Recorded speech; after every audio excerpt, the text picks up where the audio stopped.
the Cowboys, brought to you by Headache Powder. Clear up those headaches brought on by stress and overstimulation. Just tell your pharmacist, And now, here's today's story.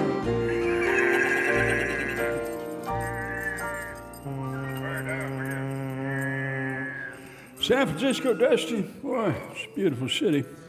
Hard to see how we're going to ever get this herd of cattle across that bridge, though. We may have to charter us a barge over there. I'm afraid you better do it yourself there, partner. I can't move. Got to get them down to the Cow Palace for the livestock show, and I got to find somebody who can paint their nails and curl their hair, too. Paint their nails, what? Paint their nails? Well, I mean, nobody in the city eats meat anymore, Dusty. The livestock are just for show. So, how's your hangover there? Oh, boy. I can't handle the joie de vivre like I used to there, partner. That's for sure. Yeah, I went into Fisherman's Wharf and got hooked on Irish coffee. Huh? Yeah, you get real drunk and then you're unable to sleep it off. Yes. Terrible. Haven't you read about the dangers of drinking? I have, and it made me decide to give up reading. Oh, sure. Who's this coming down here? No idea. Morning. Morning, ma'am. I see by your outfits that you two are cowboys. Well, you're very perspicacious. That's wonderful. Yeah, my name is Lefty, and this is Dusty over here. What brings you down here to the hills of San Rafael? My name is Andromeda, but you can call me Andy. Well, I'll try and do that. Pleased to make your acquaintance. What brings you down here? I'm running away from home. Oh. Is that a good idea? Well, I'm 34 years old. Yeah, I well. thought it was time. I got an MFA in creative writing 10 years ago, and I got myself all tangled up in social media. Texting and tweeting and uploading, downloading, hashtagging, blogging. Right. And now it dawns on me that that's why I haven't even written one page of the novel I was going to write. So I came out here in search of adventure, and I saw you, and I thought, there's my adventure. Well, no woman ever said that to me before. A cowboy is obligated to help a young woman who's in search of adventure, and so she and I left Dusty there in charge of the herd, and we rode up into the Berkeley Hills, a little town just over the crest, a little town called Institute Butte. And we rode down the main street, and we saw up ahead of us the Saloon Salon. Whoa! Hold it right there! Get off your horses and drop your guns. Who are you? Don't make me repeat myself. Ma'am, drop your gun. I don't have a gun, don't need one. My weapon is this laptop computer and the freedom to use it. Ha ha! Well, sounds like a liberal to me. You must be one of that Cheney gang, huh?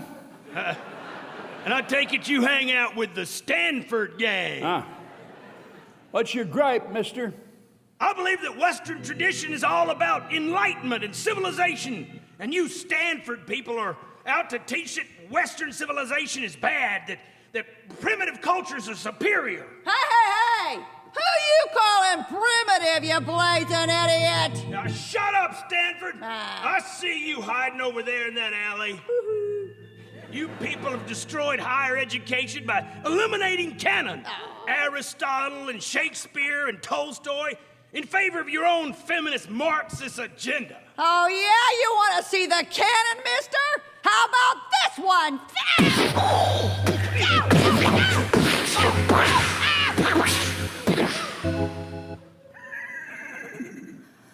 Did they kill each other? No. They're violent, angry people, but they're very poor shots, so. You know, you wouldn't know the Western tradition if it came up and kicked you in the rear end, Cheney.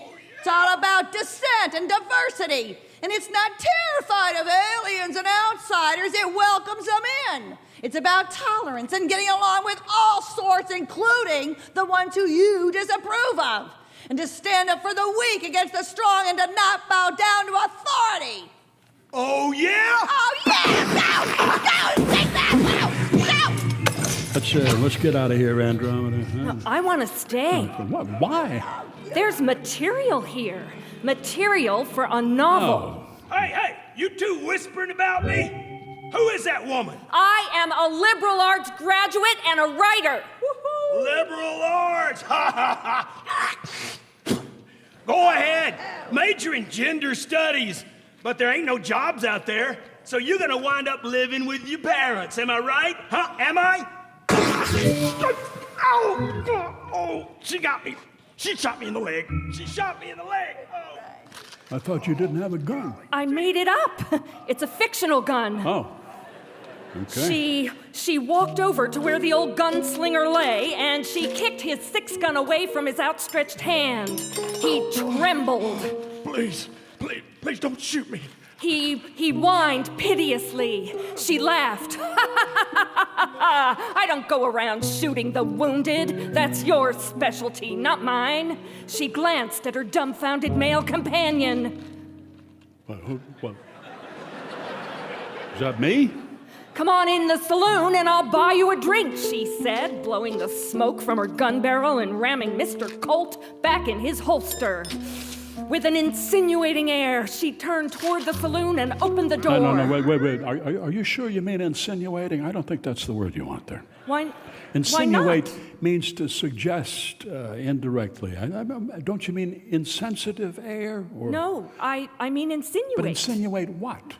Insinuate strength. Huh? She knows what she wants, and she's gonna get it. How about insistent? Okay, whatever.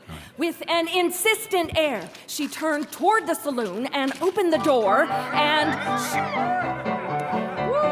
she fired 3 shots into the piano.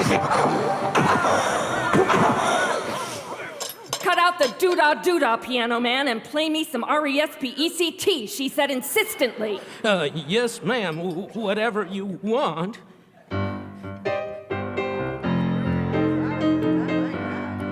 She strode to the bar and laid her pistol on it. It was smoking hot. The bartender looked her up and down and got an eyeful. He gave her an incipient smile and her eyes flashed. I know what you're thinking, she snapped. No, wait. I don't think you mean incipient. Incipient means that something is just beginning to appear, to be clear. No, it means stupid. No, you're thinking of insipid. What are you trying to say here? I mean something that doesn't look dangerous, but it is. That would be insidious. Oh. Insidious. Oh, you're right. Okay. He gave her an insidious smile, and her eyes flashed. I know what you're thinking, she snapped. And don't say it, or there's gonna be trouble. Big trouble. Just bring me a glass of Pinot Noir, a spicy Pinot with a supple, earthy texture, with notes of raspberry and a complex floral aroma. He could not help but sneer. A complex floral aroma? How about this for a complex aroma? And he bent over and cut one.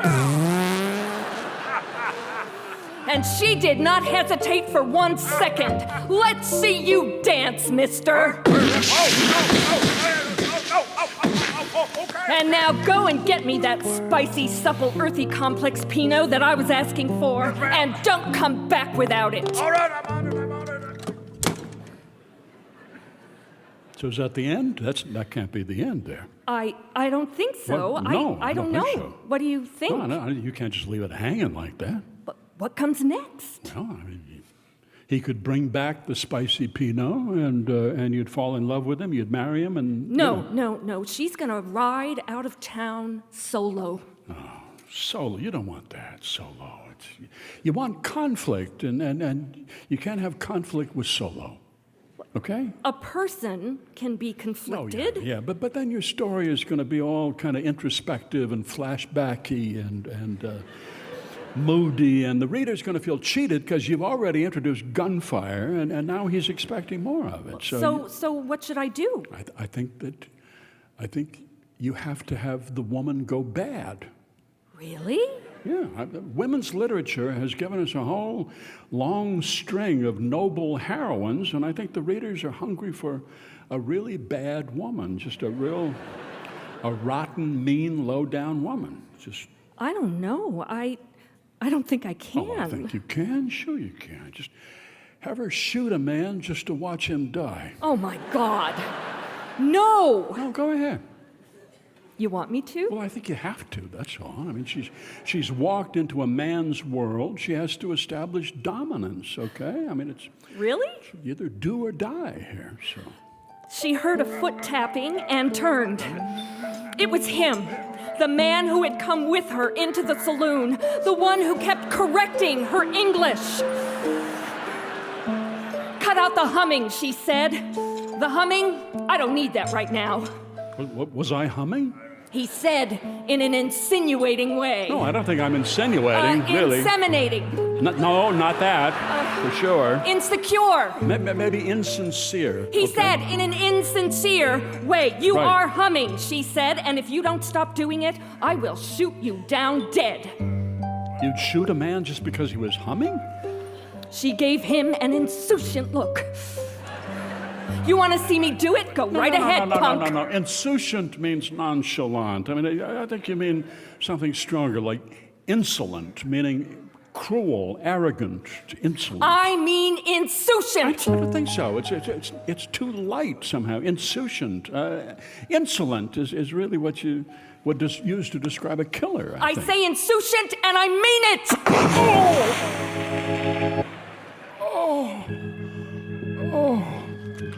Okay. You were insouciant. I can see that now. And I guess I've been Insensitive. Yeah. Oh. She walked out of the saloon through the crowd of awestruck men, Thanks, sister. said a dance hall floozy. They embraced, and she gave the floozy the bottle of spicy Pinot that the bartender had just found. Oh, thanks. It isn't easy to find complex floral aromas in this town. She mounted her horse, and she rode out of Institute Butte. She rode alone.